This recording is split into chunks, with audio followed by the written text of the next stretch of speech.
ಮತ್ತು ವಿಭಜನೆ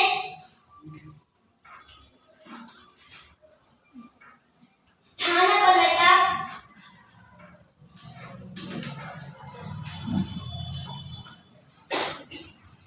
ಮತ್ತು ದ್ವಿಸ್ಥಾನಪಲ್ಲಟ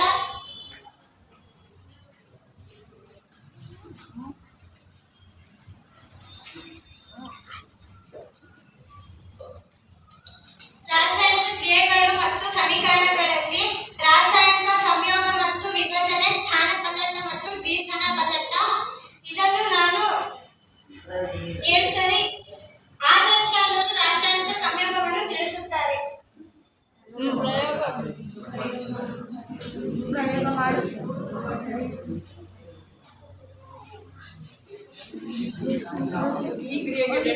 ಈ ಕ್ರಿಯೆಗೆ ಬೇಕಾದ ವಸ್ತುಗಳು: ಇದು ಮೆಗ್ನೀಷಿಯಂ ಪಟ್ಟಿ, ಇದು ಸ್ಪಿರಿಟ್ ದೀಪ, ಇದು ಮೆಗ್ನೀಷಿಯಂ ಪಟ್ಟಿಯ ಒಂದು ಭಾಗ. ಸ್ಪಿರಿಟ್ ದೀಪಕ್ಕೆ ನಾನು ಉಳಿಸುತ್ತಿದ್ದೇನೆ.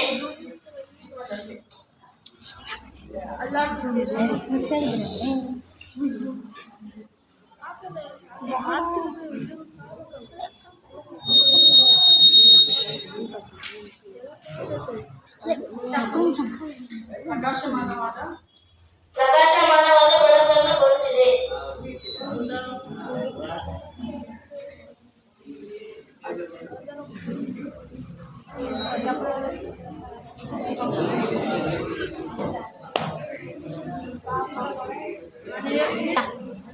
ಮೆಗ್ನೀಷಿಯಂ ಪಟ್ಟಿಯನ್ನು ಉಳಿಸಿದಾಗ ಮೆಗ್ನೀಷಿಯಂ ಆಕ್ಸೈಡ್ ಆಗಿ ಪರಿವರ್ತನೆ ಹೊಂದು ಇದು ಪುಡಿ ಆಗಿದೆ.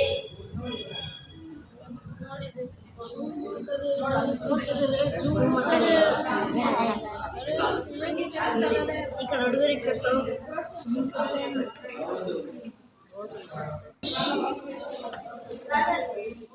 ರಾಸಾಯನಿಕ ವಿಭಜನೆ ಕ್ರಿಯೆಗೆ ಬೇಕಾಗುವ ವಸ್ತುಗಳು: ಋಣಾಳ ಕಾರ್ಬೋಹೈಡ್ರೇಟ್ ಮತ್ತು ಒಂದು ಇಂಗಾಲ.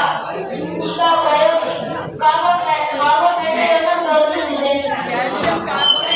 ಕ್ಯಾಲ್ಸಿಯಂ ಕಾರ್ಬೋನೇಟ್ ಅನ್ನು ತೋರಿಸುತ್ತಿದೆ.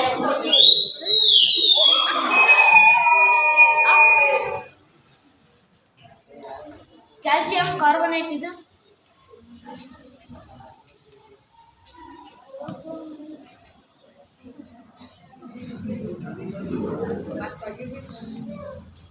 ಕ್ಯಾಲ್ಸಿಯಂ ಕಾರ್ಬೋನೇಟ್ ಅನ್ನು ಬೆಂಕಿಯಲ್ಲಿ ಉರಿಸಿದಾಗ ಏನಾಗುತ್ತದೆ ಅಂತ ನೋಡೋಣ. ಯಾವ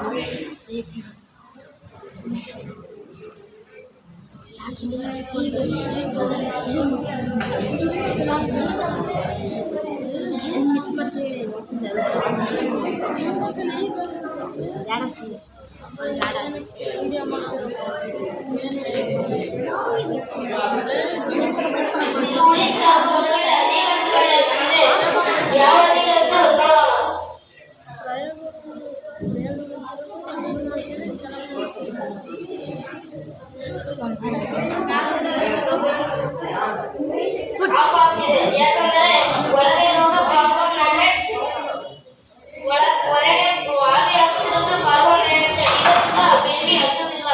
ಇದಕ್ಕೆ ಕಾರಣ ಕಾರ್ಬನ್ ಡೈಆಕ್ಸೈಡ್ ಬಿಡುಗಡೆ ಆಗುತ್ತಿದೆ.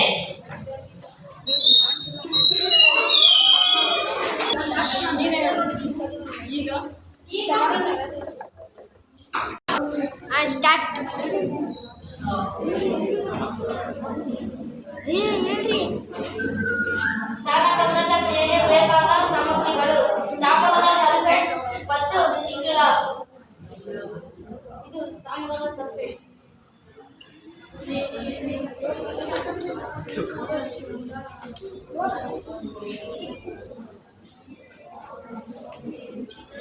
ತಾಮ್ರದ ಸಲ್ಫೇಟ್ ದ್ರಾವಣದಲ್ಲಿ ಒಂದು ಕಬ್ಬಿಣದ ಮೊಳೆಯನ್ನು ಹಾಕೋಣ.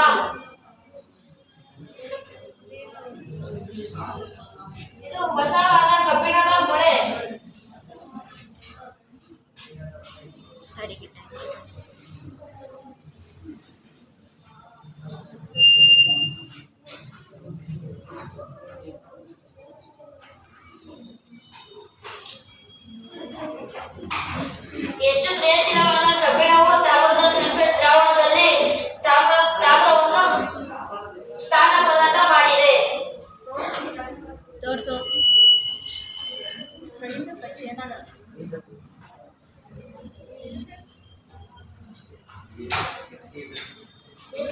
ಕ್ರಿಯಾಶೀಲವಾದ ಕಬ್ಬಿಣವು ತಾಮ್ರದ ದ್ರಾವಣದಲ್ಲಿ ತಾಮ್ರವನ್ನು ಸ್ಥಾನಪಲ್ಲಟ ಮಾಡಿದೆ.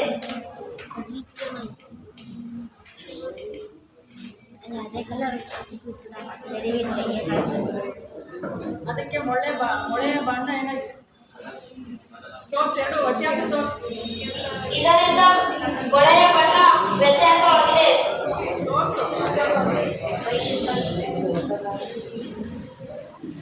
ಇದು ತಾಮ್ರದ ಸಲ್ಫೇಟ್ ದ್ರಾವಣದಲ್ಲಿ ಅದ್ದಿದ ಮೊಳೆ, ಇದು ಹೊಸವಾದ ಮೊಳೆ.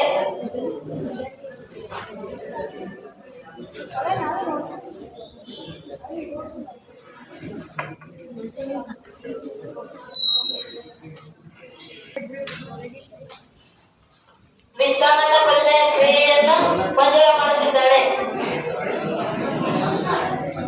ನಾನು ಇವತ್ತು ದ್ವಿಸ್ಥಾನ ಪಲ್ಲಟ ಕ್ರಿಯೆಯನ್ನು ತೋರಿಸುತ್ತೇನೆ. ಅದಕ್ಕೆ ಬೇಕಾಗಿರುವ ಸಾಮಗ್ರಿಗಳು ಸೋಡಿಯಂ ಸಲ್ಫೇಟ್ ಮತ್ತು ಬೇರಿಯಂ ಕ್ಲೋರೈಡ್.